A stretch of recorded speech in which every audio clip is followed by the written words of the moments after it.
les épées. Lui, il a gardé l'épée. Et au jour du problème, il a sorti. Et le prof Frédéric a ce sac, avec cette petite fornication. C'est pas pour venir créer un exemple là. Je peux faire aller même ici, là, n'est-ce pas? Elle, avec ce sac là, avec l'adultère. Voilà, dedans. Parce que c'est précieux. Dans ce sac, je ferme, hein, homme de Dieu. N'est-ce pas? Dans ce sac, il y a des pierres précieuses. Et les pierres précieuses, c'est quoi? La calomnie. Ah oui. Donc quand elle vient à l'église, de temps en temps, elle ouvre, elle s'en sert. Elle ferme. Après, le comportement, n'est-ce pas, des animaux. Donc, l'homme animal, l'inconverti, les bagarres. Moi, si tu me fais ça, je te rends. Si tu me fais ci, je laisse la veste. Il y a un temps, regardez le langage, tout ça. La veste, là, je peux la mettre à côté pour quelques minutes. Après, je reprends. Et regarde, frère, là, tu te dis toi-même que, en fait, j'ai encore ma veste sur moi. Moi-même, tu es en train de le dire sans se rendre compte. J'ai ma veste avec moi, que je peux enlever quand ça me plaît. Et je reporte quand ça me plaît. Non, c'est pas comme ça que ça se passe. Tu n'es pas mort. Le vieil homme n'est pas mort. Puisque tu dis tu peux le reprendre à un moment donné. Ça, c'est un problème. Et pour que l'église qui veut être enlevée, dit-on là, je préfère parler comme ça. Frère, reste dans l'assurance. Il faut se débarrasser, pasteur Frédéric. Et quand tu te débarrasses de ce sac, Dieu qui a horreur du vide te donnera un autre sac dans lequel on puisera la bonté, dans lequel on puisera la patience, dans lequel on puisera la paix, l'amour du prochain, n'est-ce pas? Mais ça a disparu. Dieu ne peut pas vider sans remplacer. C'est pas possible. Mais alors toi tu es vidé, dit-on, mais rien ne t'a remplacé. Tu n'es pas vide. Que Dieu bénisse sa parole. Voyez la trajectoire que j'ai voulu prendre. J'ai vu des frères mal à l'aise. Et l'exhortation ne peut pas suffire. Ça passe. Alors, homme de Dieu, femme de Dieu, comment est-ce qu'on saura que tu appartiens à Christ? Et quand tu viens ici dimanche, même les sorciers peuvent le faire. Comment est-ce qu'on saura que tu appartiens à Dieu? C'est quand tu donnes les offrandes, même les sorciers savent le faire. Jean 15, 14, je crois. Si vous m'aimez, gardez mes... Adapte ça, s'il te plaît. Gardez mes commandements. Gardez mes commandements. Et donc l'amour, enlève ça s'il te plaît. L'amour du prochain est reconnu ou attesté parce que les gens gardent les commandements de Dieu. Et Paul a dit à Timothée que celui qui s'approche de Dieu s'éloigne du mal.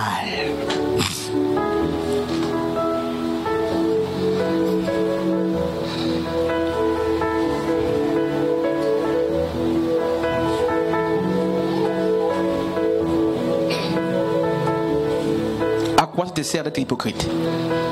Ça te sert à quoi?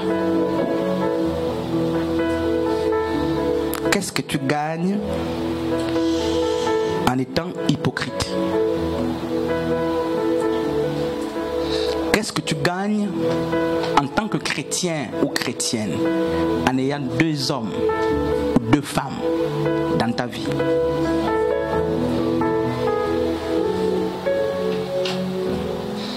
Qu'est-ce que tu gagnes en tant que chrétien de t'asseoir au lieu de méditer, mais de critiquer matin, midi, soir? Tu gagnes quoi? Tu gagnes quoi? Tu te diminues toi-même. Tu te fais mal toi-même. C'est pourquoi, frères et sœurs, davantage chacun doit rentrer au-dedans de soi. Chacun doit rentrer au-dedans de soi pour dire: Seigneur, mais ça fait 5 ans que je prie. Mais en 5 ans, j'ai encore 2 copains, 2 copines.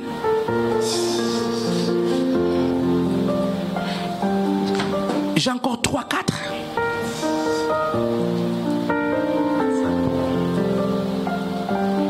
Jésus ne t'affranchit pas? Ça, c'est le Jésus qui n'affranchit pas les gens. Non, frère. Et c'est parce que le pasteur t'a dit non, la grâce te suffit. Non, frère. Ça, c'est pas un bon message. Quitte le mal. Amen. Quitte le mal, frère. Même pour ta propre dignité. On est sur le côté spirituel. Il faut être discipliné. Il faut de la discipline. Tu penses que c'est sérieux? Que n'importe quelle femme vienne toucher la cuisse, n'importe quelle femme touche. Aujourd'hui, une main appuie le pied, demain une autre, après-demain. Quelle saleté, frère. Qu'un homme te touche comme ça, là, toi tu étais façonné pour qu'on te touche n'importe comment. Non, tu as une dignité, tu as une valeur. Tu as une valeur. Au-delà de ce que tu es, le sang de Yeshua t'a donné une valeur qu'il ne faut pas mépriser. Ne permets pas que n'importe qui te touche. Et en plus de la valeur que tu as intrinsèquement, tu es servante de Dieu, fille du Seigneur. Fille du Seigneur, fils de Dieu. Et c'est n'importe qui voit ton torse. Tu es diminué. Tu perds en énergie. C'est la saleté. C'est la poubelle. Et de telles vies, on les accepte lorsqu'on est nouveau converti. Mais aussi longtemps qu'on est exposé à la parole, ça doit partir. Parce que la parole doit nous parfaire. Comment comprendre que tu entretiens cette vie depuis l'Égypte, tu l'amènes au désert? La mer Rouge d'abord, tu as ça dans la mer Rouge, tu traverses la mer Rouge, désert, tu l'as, tu arrives à Canaan, tu l'as. Non, pas comme ça se passe. Tu n'as pas croisé Jésus. Ça là, tu n'as pas croisé Jésus. Tu trompes ta femme, tu n'as pas trouvé Jésus. Tu trompes ton mari, tu n'as pas trouvé Jésus. Ça c'est un autre Jésus. Comme ça, comme si. Yin Yang.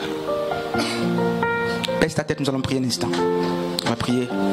Et je vais te laisser la liberté de prier. Et je veux que, au-delà de tout ce qu'on a entendu, je veux que tu dises à Dieu, Seigneur, merci.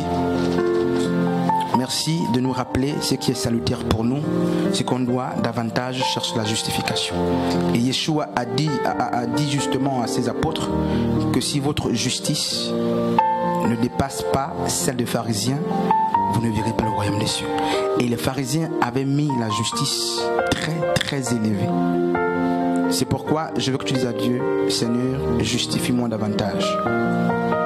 Et j'aimerais profiter de l'occasion de demander, pendant que nous sommes en train de prier, demander justement si dans la salle il y a quelqu'un qui n'est pas baptisé, quelqu'un qui n'a pas reçu le Seigneur. Si tu es aussi là, tu pourras te lever à ta place, mais davantage qu'on prie ensemble. Je voudrais que tu baisses ta tête et que tu pries et que tu dises à Dieu, Seigneur, je reconnais mes imperfections et de mes propres forces je ne peux rien. Viens me parfaire, viens, n'est-ce pas, me parler, viens me parfaire, viens me tailler. Élève ta voix et prie. Je vais donner le micro à 2 personnes après la prière, pendant la prière, pour qu'elles prient pour toute l'église. Alors tu peux prier le Seigneur et dire à Dieu de te parfaire. Dieu sait pourquoi il a permis que ce message arrive jusqu'à toi. Parfois nous pensons que nous sommes déjà, n'est-ce pas, à l'abri. Mais la Bible dit que celui qui est debout prenne garde n'est pas tombé. Et le Seigneur sait pourquoi il rappelle toutes ces choses. Certainement, n'est-ce pas, il veut te dire quelque chose. Certainement, il y a une situation qui ne plaît pas au Seigneur. Certainement, il y a quelque chose qui ne plaît pas au Seigneur. Prie le Seigneur. Prie le Seigneur. Je veux que tu pries le Seigneur. Que tu dises à Dieu, Seigneur, viens me parfaire. Viens me parfaire, Seigneur.